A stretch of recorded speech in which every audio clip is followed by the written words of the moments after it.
फिर 9 दिन तक कुछ नहीं लेते। 9वें दिन जो मिल जाता फल पत्ते उसी को खा करके जल पी करके तप करते हैं। 3 महीने तक ध्रुव जी महाराज कुछ नहीं लेते।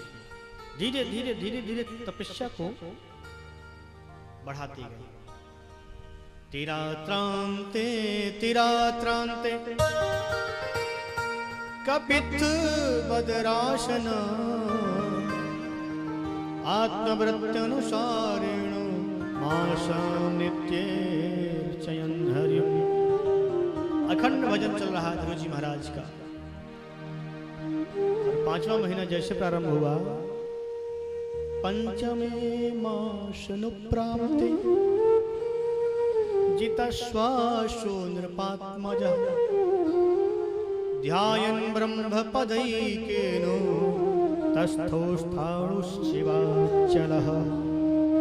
ध्रुव जी के भजन का जब 5वां महीना प्रारंभ हुआ, तब ध्रुव जी महाराज सब कुछ खाना छोड़ दिया। न फल खाते हैं, न पत्ते खाते हैं, न जल पीते हैं। केवल वायु को भक्षण करके ध्रुव जी महाराज भजन कर रहे हैं। और फिर धीरे धीरे धीरे धीरे वायु को भी छोड़ दिया और ध्रुव जी महाराज ने अपने प्राण वायु को ब्रह्मरंध्र में चढ़ाया। ध्रुव जी महाराज के हृदय में भगवान नारायण की झांकी विद्यमान। अपने प्राण वायु को ध्रुव जी महाराज ने जैसे रोका, सारी सृष्टि में हाहाकार मच गया।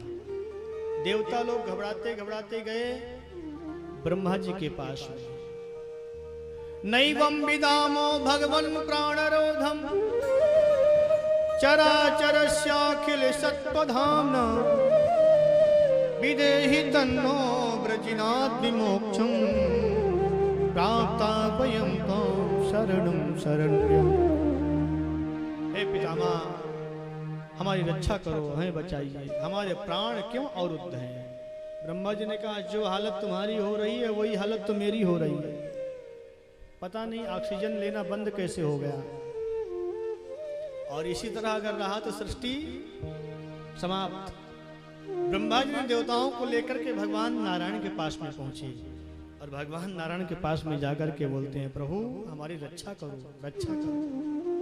न जाने प्राण अवरुद्ध क्यों हो रहे हैं, ऑक्सीजन लेना बंद। भगवान ने कहा, सुनो, मेरा छोटा सा नन्हा सा भक्त मेरी तपस्या कर रहा है मधुवन में। उसने अपने प्राण वायु को रोका है, इसलिए तुमको कष्ट हो रहा है। मैं अभी जाऊंगा, उसे दर्शन दूंगा, सब नॉर्मल हो जाएगा, चिंता मत करो। नन्हे से ध्रुव जी महाराज के सामने भगवान नारायण प्रकट हुए। ध्रुव जी महाराज जब भगवान नारायण को देखा, गदगद हो गए। ध्रुव जी महाराज भगवान को देखते ही बड़े प्रसन्न हुए, लेकिन स्तुति गाना चाहते हैं, परमात्मा की स्तुति गाऊं। लेकिन ध्रुव जी को कुछ आता नहीं, क्योंकि स्कूल तो कभी गए नहीं। क्या बोले? सतम विवच्चन्ते मदद्वितं हरिर ज्ञात्वस्य सर्वस्य च हृदयवस्थिता कृताञ्जलिं ब्रह्ममयेन कम्बुना स्पर्शवालं कृपया कपोले। ध्रुव जी महाराज जब स्तुति करने की इच्छा प्रकट किया, तब भगवान नारायण ने दिव्य ज्ञान शंख ध्रुव जी के कपोल से स्पर्श कराया और वेद वेदांत का ज्ञान ध्रुव जी के हृदय में प्रकट हो गया। योऽन्तः प्रविश्य मम वाच्यमिमां प्रसूप्तां सञ्जीवयत् किल शक्तिधरस्वधाम् अन्यस्त चरण श्रवण त्वगादि प्राणं नमो भगवते पुरुषाय तुभ्यं। ध्रुव जी महाराज ने भगवान नारायण की स्तुति गाई। योऽन्तः प्रविश्य, हे प्रभु मेरी सोई हुई वाणी को आज आपने जागृत कर दिया। आपके चरणों में मैं बार बार प्रणाम करता हूँ। ध्रुव जी महाराज ने भगवान नारायण की स्तुति गाई और भगवान नारायण से कहते हैं, प्रभु आप जिसको चाहें उसको जागृत कर दें, जिसको चाहें उसको अज्ञान में छोड़ करके रखें। ये तो प्रभु आपकी महिमा है। ईश्वर जिसको जनाना चाहता है वही ईश्वर को जान सकता है। जब तक वो नहीं चाहे तब तक कोई उसको पहचान नहीं सकता है। ध्रुव जी महाराज को वरदान दिया। ध्रुव जी महाराज भगवान नारायण से चरणों की भक्ति मांगी। भगवान ने कहा चरणों की भक्ति तो बाद में मिलेगी, बेटा जाओ पहले राज सिंहासन को भोगो, इसके बाद फिर मेरी भक्ति तुम्हें प्राप्त हो जाएगी। बोलो राधे राधे। ध्रुव जी महाराज जब भगवान नारायण का दर्शन करके वापस आए तब उत्तान पाद राजा घोड़े हाथी रथ लेकर के स्वागत के लिए गया। भगवान का दर्शन करने के बाद ध्रुव जी महाराज ने कोई भी स्वीकार नहीं किया, न रथ न घोड़े न हाथी। ये भक्ति का सूत्र है। भक्त अपने आप को तिनके से भी छोटा मानता है, मैं सबसे छोटा हूं। और जा पर कृपा राम के होई, ता पर कृपा करे सब कोई। जब ईश्वर की कृपा हो जाती है तो संसार अनायास कृपा करता है। जब तक उसकी कृपा से हम दूर रहते हैं तब तक संसार में हमें फटकारता है, दुत्कारता है, अपमानित करता है।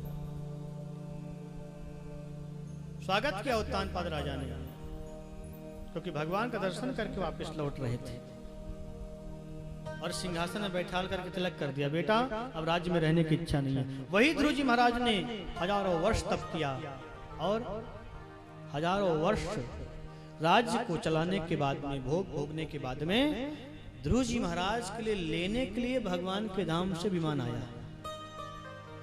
विमान पर बैठ करके जाने लग गए तो मृत्यु देवी सामने आ गई। कहाँ जा रहे हैं आप? ध्रुव जी ने कहा भगवान के धाम से विमान आया है, सो प्रभु के पास जा रहे हैं।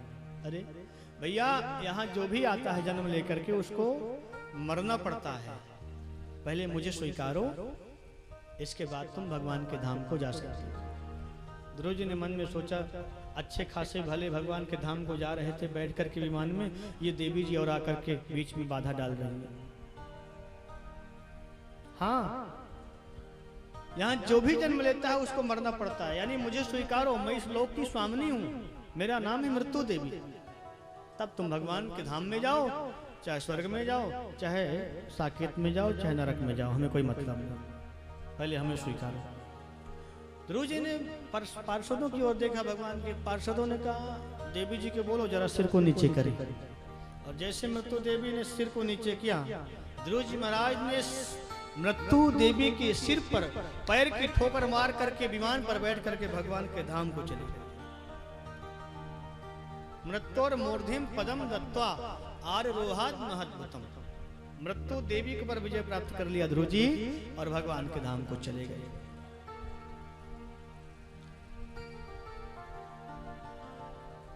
यहां जो भी आता है उसे मरना पड़ता है, चाहे राजा हो चाहे रंग हो। ध्रुव जी महाराज के वंश में आगे बड़े बड़े राजा हुए। ध्रुव जी के पुत्र अंग महाराज के पुत्र बेन हुए। बेन बहुत दुष्ट था, अत्याचार करने लग गया राज्य में। ऋषियों ने श्राप दे दिया बेन को, मृत्यु हो गई। फिर राज्य चलाने के लिए जब कोई नहीं था तब ऋषियों ने बेन के शरीर का मंथन किया। दाहिनी भुजा से भगवान नारायण के ही रूप पृथु जी महाराज का प्रकट हुआ और बाईं भुजा का मंथन किया तो माता लक्ष्मी स्वयं अर्ची के रूप में प्रकट हुई। जब पृथु जी महाराज आए राज सिंहासन पर चलाने के लिए तब राज्य में दुर्भिक्ष था। पृथु जी महाराज ने गौ पृथ्वी को मारने के लिए बढ़े तो पृथ्वी गौ रूप धारण किया। गौ के रूप में देखते ही पृथु जी रुक गए। पृथ्वी ने पृथु जी से कहा, राजन मुझे मारने से कुछ नहीं मिलेगा, अपनी प्रजा को सुंदर कर्म करने का उपदेश दो। जब सुंदर कर्म करेगी प्रजा तब अन्न धन की वृद्धि होगी। पृथु जी ने प्रजा को सुंदर उपदेश दिया और अन्न धन की वृद्धि हुई। सारे राज्य में जो दुर्भिक्ष पड़ा हुआ था सब आनंद में गदगद हो गए। पृथु जी महाराज ने यज्ञ किया नुन्यान यज्ञ चल रहा था। यज्ञ का घोड़ा इंद्र चुरा करके ले गया। सैनिकों ने खोजा, इंद्रपुरी में यज्ञ का घोड़ा मिल गया।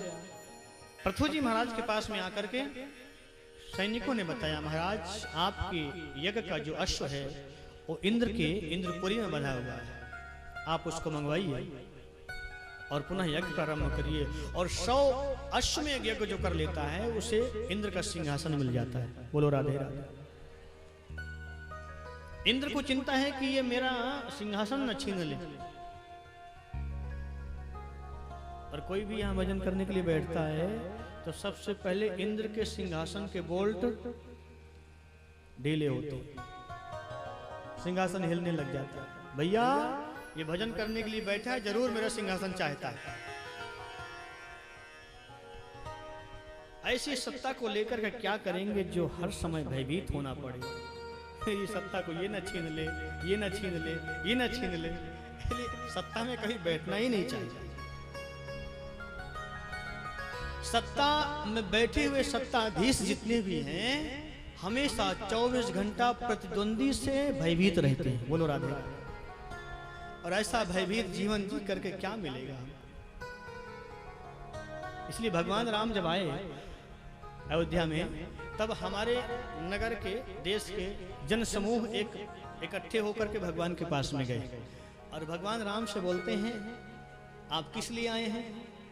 भगवान ने कहा, सेवा करने के लिए आए हैं। अच्छा, तो कौन सा पद लेकर के सेवा करेंगे आप? प्रधानमंत्री का पद लेकर के सेवा करेंगे या मुख्यमंत्री का पद लेकर के सेवा करेंगे, अथवा राष्ट्रपति? कौन सा पद लेंगे? भगवान ने कहा, नहीं, हमको पद नहीं चाहिए, हम बिना पद के ही सेवा करने आए हैं। क्यों? भय लग रहा है कि कोई प्रतिद्वंदी न खड़ा हो जाए चुनाव में, इसलिए हम सब मिलकर के आपको वचन देते हैं तुम्हारा कोई प्रतिद्वंदी नहीं खड़ा होगा। आप बताइए कौन सा पद चाहिए, और जो पद चाहिए होगा वही आपको हम प्रदान कर देते हैं। भगवान राम ने सोचा तुम्हारा कोई विश्वास नहीं है, अभी तुम हमसे खुश हो इसलिए पद देने के लिए आ गए हो, और थोड़ा सा सेवा करने में विलंब हो गया तो पद से उतार करके नीचे बैठा दो। इस संसार का क्या ठिकाना? कोई ठिकाना नहीं। संसार कब आपकी जय जयकार करे और कब आपकी हाहाकार करा दे, इसका कोई विश्वास नहीं होता। भगवान ने कहा, हम बिना पद के सेवा करें, और जिसको पद मिल जाता है उससे मद जरूर आता है। बोलो राधे राधे। पद को अगर मद में बदलना है तो कुछ करने की आवश्यकता नहीं है, पाके पेट में एक अहंकार की बिंदी रख दो, बस वही पद मद हो जाएगा। बोलो राधे राधे।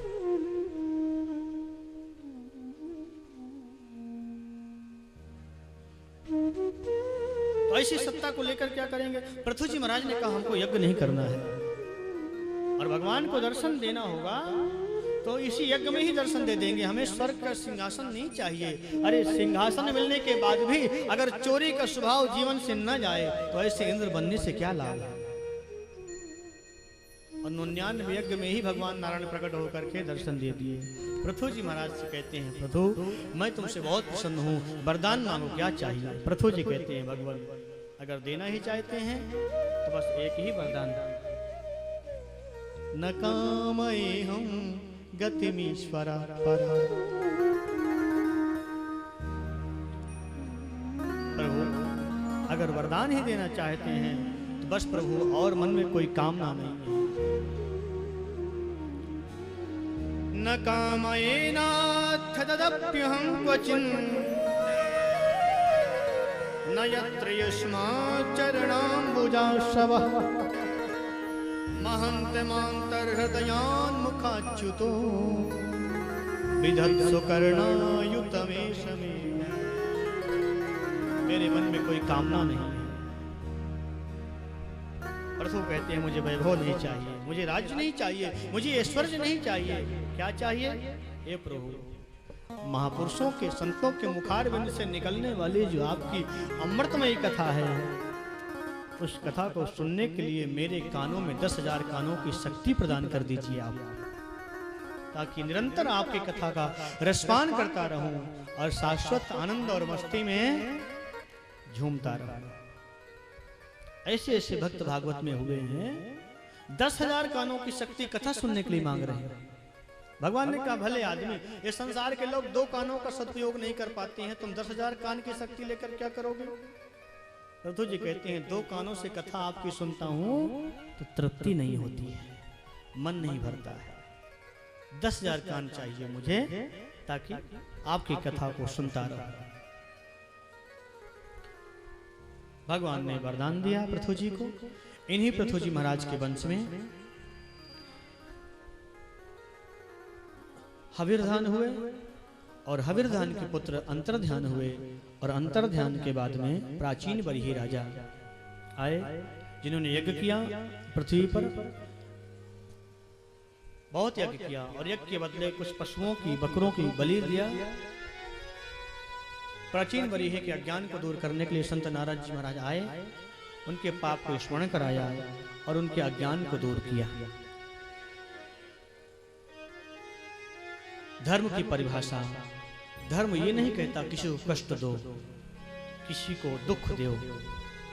एक बार लोगों ने महर्षि वेदव्यास जी से पूछा कि धर्म की परिभाषा क्या है। महर्षि वेदव्यास जी ने एक ही मंत्र में धर्म की परिभाषा बता दी कि श्रूयताम धर्म सर्वस्वम श्रुत्वा चैवा बधार्यता आत्मनः प्रतिकूलानि परेशान समाचरे। व्यास जी ने एक ही मंत्र में धर्म की परिभाषा बता दी। जो बात अपने लिए बुरी लगती है वो बात कभी सामने वाले से मत कहो, यही धर्म की परिभाषा है। डॉक्टर हमें इंजेक्शन लगाता है और छोटी सी सुई हमारे चमड़े से जब चुभती है तो मैया जी मैया कह करके हम चिल्लाते हैं। जब हम किसी को मारते हैं, कष्ट देते हैं, तो क्या उसे कष्ट नहीं होता? तो किसी को कष्ट देना ही अधर्म है। जो बात अपने लिए बुरी वो सामने वाले से कभी नहीं कहनी चाहिए, यही धर्म की परिभाषा है। शुक्राचार्य भगवान कहते हैं परीक्षित, प्राचीन बरही राजा को देवर्षि नारद जी ने पुरंजनोपाख्यान बता करके उसके अज्ञान को दूर किया और प्राचीन बरही राजा को यह बताया कि तुम ईश्वर के अंश हो। ईश्वर को बोल करके संसार में पड़े हो, अपने स्वार्थ के लिए जीवों की हत्या कर देते हो, अपराध करते हो। विस्तार से बता करके अज्ञान को दूर किया। बोलो राधे राधे। परीक्षित ने कहा गुरुदेव आपने बताया था कि उत्तानपाद राजा 2 भाई थे, प्रियव्रत और उत्तानपाद। सुखदेव जी कहते हैं उत्तानपाद राजा का जीवन बड़ा अद्भुत। प्रिय माने अच्छा, व्रत माने प्रतिज्ञा। जिसने जीवन में प्रतिज्ञा अच्छी किया उसका नाम प्रियव्रत है। व्रत का मतलब उपवास नहीं, व्रत नहीं, सुंदर संकल्प लेने का नाम ही व्रत है। तो प्रियव्रत राजा ने सुंदर व्रत लिया कि मैं अपने राज्य में अंधेरा नहीं होने दूंगा। दिन में सूर्य देवता प्रकाश करते, रात्रि में सूर्य के समान तेजस्वी रथ में बैठ करके 10 दिशाओं में विचरण करते और अपने प्रजा के जीवन से अंधकार को दूर कर दिया। इन्हीं प्रियव्रत राजा के यहाँ अग्निद्र नाम के राजा हुए और अग्निद्र के यहाँ नाभि महाराज हुए और इन्हीं नाभि महाराज के पुत्र हैं श्री ऋषभ देव जी महाराज। ऋषभ देव जी महाराज के यहाँ 100 पुत्र जन्म लेकर के आए। सबसे बड़े पुत्र का नाम भरत। ऋषभ देव जी महाराज राज्य कार्य को निपटा करके अलग से अपने पुत्रों को बैठाल करके सुंदर उपदेश करते, बेटा परमात्मा ने तुम्हें जन्म शरीर क्यों दिया, मानव का शरीर। पुत्रों ने कहा पिताजी सुबह उठते हैं, स्नान करते हैं, नाश्ता करते हैं, राजपाट के काम को देखते हैं, फिर चौपड़ खेलते हैं, फिर शाम को भोजन करके सो जाते हैं। ऋषभ देव जी ने कहा बेटा भगवान ने इसके लिए शरीर नहीं दिया, ये भक्त का मार्ग नहीं है, साधु का मार्ग नहीं है। कि नायम देहो देह भाजाम्रलोके कष्टान कामार्हते विधिभुजाम्ये गोप्यम पुत्रकायेन सत्वम शुद्धे तस्मात् ब्रह्म सौख्यम त्वनंतम। ये शरीर हमें केवल खाने पीने सोने हंसने नाचने गाने के लिए नहीं मिला है। ये शरीर हमें मिला है महापुरुषों की सेवा करने के लिए, भजन करने के लिए, ईश्वर का स्मरण करने के लिए। गृहस्थी के जीवन में बेटा अगर 3 बातें हैं तो गृहस्थी का जीवन दिव्य है और धन्य है। वन बिहारी लाल की जय जय श्री राधे।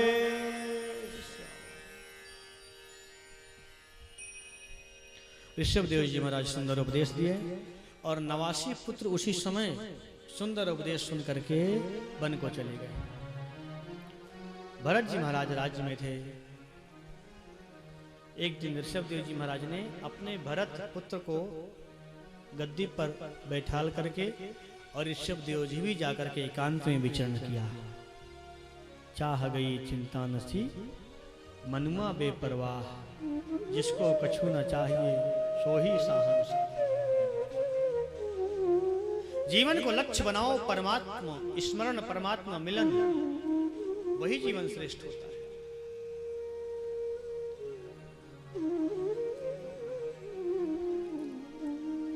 भरत जी महाराज मन में सोचते हैं मेरे इतने पुत्र मित्र इतने भाई थे और सब वन को चले गए तप करने के लिए, मैं संसार में पड़ा हूं। मन में भजन की इच्छा हुई और अपने पुत्र सुमति को राजगद्दी पर बैठाया भरत जी महाराज ने और स्वयं वन को चले गए। जब किया नेपाल में जाकर गंडकी नदी किनारे जब कर रहे थे, एक हिरनी जल पी रही थी, पीछे से सिंह ने दहाड़ लगाई। उस गर्भ धारण की हुई हिरणी जब सिंह की आवाज को सुना, भयभीत होकर छलांग लगाया और उसका नवजात शिशु वहीं जन्म ले लिया, बहने लग गया। भरत जी को दया आ गई। संत का स्वभाव, बहते हुए को देख करके दया आई और जाकर के उस हिरण के बच्चे को बचा लिया। बचाया अच्छी बात है, 2-4 दिन रखते कुटिया में, बड़ा हो जाता छोड़ आते हिरणों के झुंड में, कोई बुराई नहीं थी, क्योंकि संत का स्वभाव है। लेकिन भरत जी महाराज का मन धीरे धीरे धीरे धीरे हिरण में आसक्त हो गया। जो माला जपते थे 200 वो 10 माला बच्ची, और फिर धीरे धीरे हिरण हिरण हिरण हरी हरी घास लाते, हिरण को खिलाते, प्यार करते, दुलार करके उसको रखते।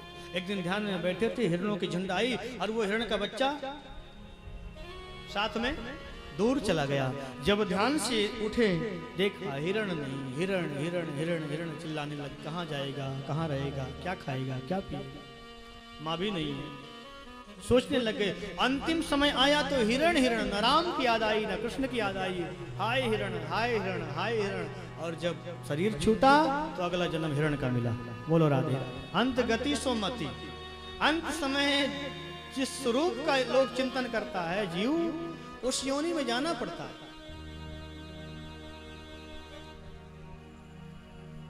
ये वासनाओं की गठरी जन्म जन्मांतर तक हमारे साथ में चलती है।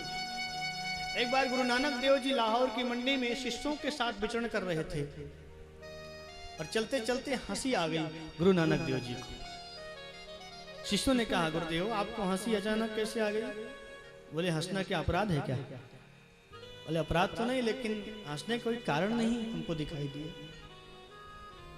जब बहुत आगे रखिए तब बोले सामने दुकान में देखो। सामने दुकान में जब शिष्यों ने देखा, बोले क्या है?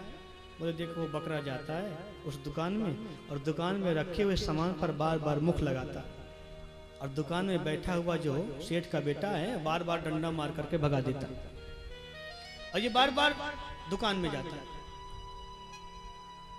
मालूम है ये जो बकरा है यही इस दुकान का मालिक था। बोलो राधे राधे। जब मर गया तो इसके कर्म अच्छे नहीं थे, इसको बकरे की योनि मिली, लेकिन बकरे की योनि मिलने के बाद भी इसको स्मरण है कि मेरी दुकान है, बार बार जाता है, और जो डंडा मारता है ये इसी का बेटा है।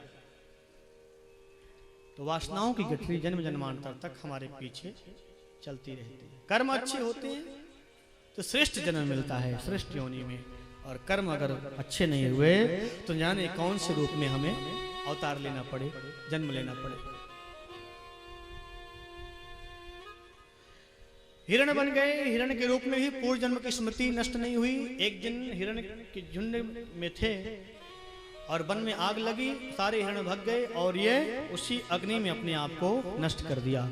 और अगला जन्म भगवान ने इनको सुंदर अंग्रस गोत्र ब्राह्मण के यहाँ जन्म दिया। इनकी दो माताएं थी, एक माँ के एक बेटा एक बेटी हुए और दूसरे पत्नी के जुड़वा संतान हुई। और जुड़वा संतान में सबसे छोटी संतान भरत जी महाराज हुए।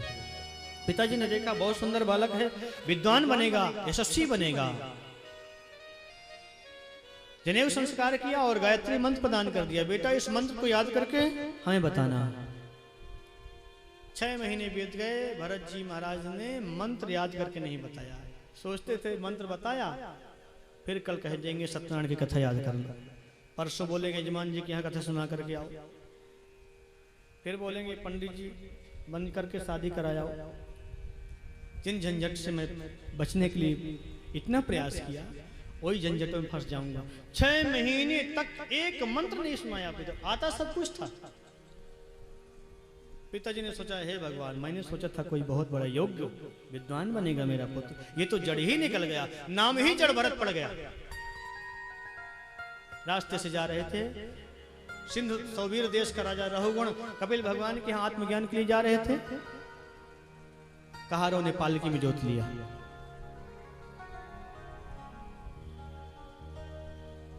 फिर राजा रहुगुण के अज्ञान को दूर करके आत्मज्ञान प्रदान किया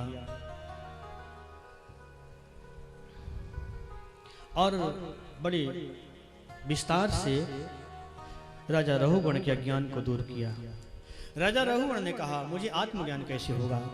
जड़भरत जी महाराज ने बड़ा सुंदर उपदेश दिया।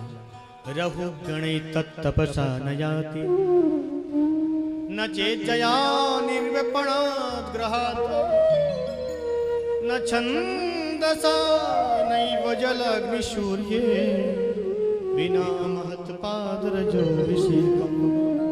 राजन, आत्मा का ज्ञान कभी तपस्या से नहीं होगा।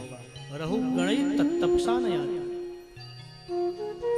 दान करने से आत्मज्ञान हो जाए संभव नहीं, भजन करने से हो जाए संभव नहीं, फिर कैसे होगा? बोले बिना महत्पाद रजोभिषेकम। जब तक महापुरुषों के चरणों की रज से अपने आप को अभिषिक्त नहीं कर लोगे और अहंकार जब तक समाप्त नहीं होगा, तब तक आत्मज्ञान कभी संभव नहीं हो सकता। आत्मज्ञान प्रदान किया राजा रहुगुण को। शुकाचार्य भगवान कहते हैं, परीक्षित 3 भरत हमारे